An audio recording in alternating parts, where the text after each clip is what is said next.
Current department నుంచి అఫీషియల్గా assistant ట్రైనీకి సంబంధించి పర్మనెంట్ ఉద్యోగాలకు కొత్త నోటిఫికేషన్ వచ్చింది.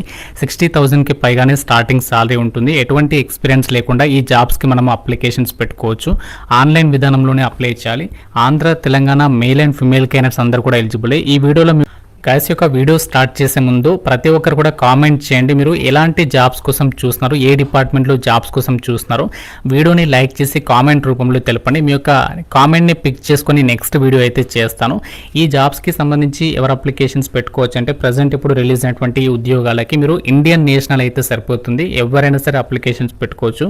మనకి ఇది సెంట్రల్ గవర్నమెంట్కి సంబంధించినటువంటి నోటిఫికేషన్, పవర్ సెక్టార్ అని చెప్పేసి ఇక్కడ క్లియర్గా ఇచ్చారు. ఈ నోటిఫికేషన్కి ఆన్లైన్ విధానంలోనే అప్లై చేయాలి. 17th మే నుంచి 31st మే వరకు అయితే టైం ఉంది. సో ఈ యొక్క డేట్స్ లోపు మనము అప్లికేషన్స్ అయితే ప్రతి ఒక్క జాబ్ నోటిఫికేషన్ ద్వారా భర్తీ చేసినటువంటి అసిస్టెంట్ ట్రైనీ పోస్టులకి సంబంధించి మీకు ఇనీషియల్గా ట్రైనింగ్ అనేది ప్రొవైడ్ చేస్తారు. ఆ ట్రైనింగ్ పీరియడ్ వచ్చేసి మీకు బేసిక్ పే అనేది 30,000 ఉంటుంది. సో ట్రైనింగ్ అనేది కంప్లీట్ అయిన తర్వాత ఇదే సంస్థలో మీకు ఫుల్ టైం జాబ్ అనేది ప్రొవైడ్ చేయడం జరుగుతుంది.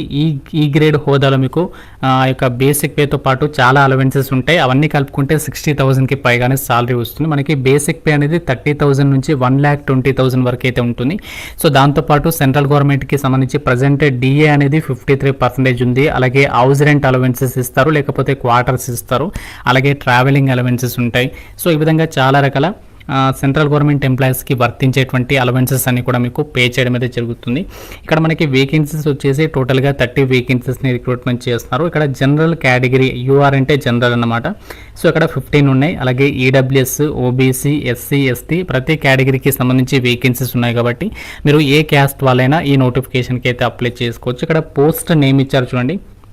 సో పోస్ట్ నేమ్ ఏంటి అంటే అసిస్టెంట్ కెమిస్ట్ ట్రైనీ అని చెప్పేసి ఇక్కడ వాళ్ళు క్లియర్గా అయితే మెన్షన్ చేయడం జరిగింది. ఈ పోస్ట్లకి మీరు అప్లై చేయాలంటే ఏజ్ ఎంత ఉండాలి అంటే మినిమం 18 ఉండాలి, మ్యాక్సిమం ఏమో 27 ఇయర్స్ వరకే జనరల్ వాళ్ళు.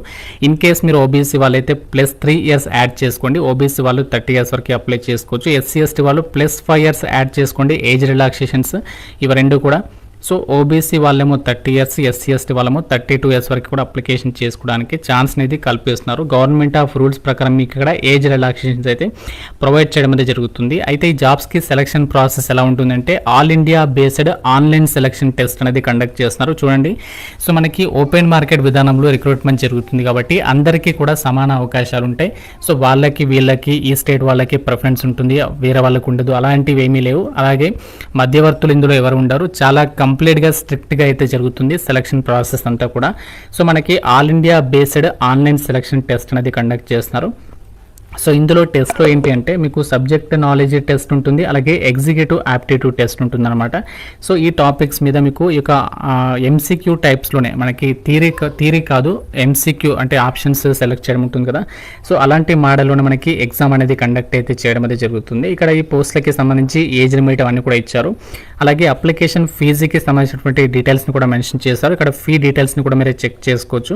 సో ఫీజు వచ్చేసరికి ఫిమేల్ క్యాండిడేట్స్కి, SC ST, PWD, ex servicemen క్యాండిడేట్స్కి ఫీ లేదు. మిగతా వాళ్ళు మాత్రమే అంటే general, EWS, OBC male candidates మాత్రమే 300 రూపీస్ అప్లికేషన్ ఫీ అనేది మీరు ఆన్లైన్లో అయితే పే చేయాలి. అయితే ఎవరు అప్లికేషన్ చేసుకోవచ్చు క్వాలిఫికేషన్స్ విషయానికి వచ్చినట్లయితే ఈ పోస్టులకి మీరు అప్లై చేయాలి అంటే ఎంఎస్సీ అనేది చేసి ఉండాలి, ఫుల్ టైమ్గా లేదా రెగ్యులర్గా అని చెప్పేసి ఇచ్చారు. అది కూడా కెమిస్ట్రీ విభాగంలో అని చెప్పేసి మెన్షన్ చేస్తారు. మినిమం 60% మార్కులతో మీరు ఎంఎస్సీ కెమిస్ట్రీ అనేది చేసి ఉండాలి. ఇన్ కేస్ మీరు ఒకవేళ ఎస్సీ ఎస్టీ పీడబ్ల్యూడీ వాళ్ళైతే మీరు జస్ట్ పాస్ అయితే అప్లికేషన్ చేసుకోవచ్చు అని చెప్పేసి ఇచ్చారు. అలాగే ఇంకోటి ఏంటి అంటే ఎవరైతే ఫైనల్ ఇయర్ సెమిస్టర్ రాసేటువంటి వాళ్ళు ఉన్నారో సో వాళ్ళు కూడా అప్లికేషన్ చేసుకోవచ్చు అని చెప్పేసి ఇక్కడ వాళ్ళే క్లియర్గా అయితే మెన్షన్ చేయడం అయితే జరిగింది. కరెంట్ డిపార్ట్మెంట్కి సంబంధించి ఎన్టీపీసీ ఏదైతే సంస్థ ఉందో సో ఈ డిపార్ట్మెంట్ నుంచి వచ్చింది కదా ఈ యొక్క నోటిఫికేషన్. సో ఇప్పుడు మనము వాళ్ళ అఫీషియల్ వెబ్సైట్లో అయితే ఉన్నాము. ఇక్కడ మనకి జాబ్స్ ఎట్ ఎన్టీపీసీ అని చెప్పేసి ఉంది కదా. ఇక్కడ మీరు కొంచెం కిందికి స్క్రోల్ డౌన్ చేసినట్లయితే ఇక్కడ మనకి అడ్వర్టైజ్మెంట్ నంబర్ 9/25 అని చెప్పేసి అసిస్టెంట్ కెమిస్ట్ ట్రైనీ అని చెప్పేసి కనిపిస్తుంది కదా. సో మీరు ఇక్కడ click here to view the details అని చెప్పేసి వస్తుంది. ఎస్ మీద క్లిక్ చేయాలి. సో క్లిక్ చేసిన తర్వాత ఎస్ మీద క్లిక్ చేసిన తర్వాత మనకి ఈ విధంగా ఒక పేజ్ అనేది ఓపెన్ అవుతుంది. సో మీరు ఇక్కడ ఈ యొక్క వెబ్సైట్కి సంబంధించినటువంటి ఇంటర్ఫేస్ అనేది ఇలా అయితే ఉంటుంది. ఇక్కడ మీరు నోటీస్ బోర్డ్ అని చెప్పేసి ఇక జాబ్కి సంబంధించినటువంటి డీటెయిల్స్ అనేవి ఇచ్చారు. సో మీరు ఇక్కడ అప్లై అని చెప్పేసి కనిపిస్తుంది చూసారా, సో దానిపైన అయితే క్లిక్ చేయండి.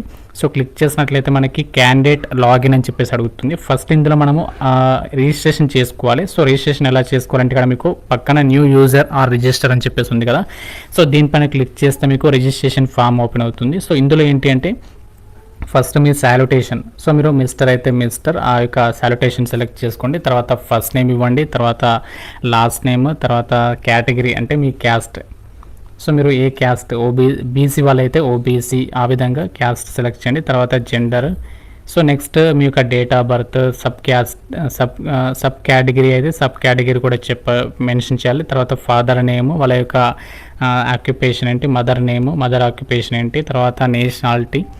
సో ఇలా మనము ఈ రిజిస్ట్రేషన్ పేజీలో ఇవన్నీ కూడా మనము కంప్లీట్గా అయితే ఇవ్వాలి. ఇచ్చిన తర్వాత ఏంటి అంటే నెక్స్ట్ లాగిన్ అని చెప్పేసి ఉంది కదా, సో దానిపైన క్లిక్ చేసి లాగిన్ అయ్యి అప్లికేషన్ ఫామ్ అనేది ఫిల్ చేసి సబ్మిషన్ చేయాల్సి ఉంటుందన్నమాట.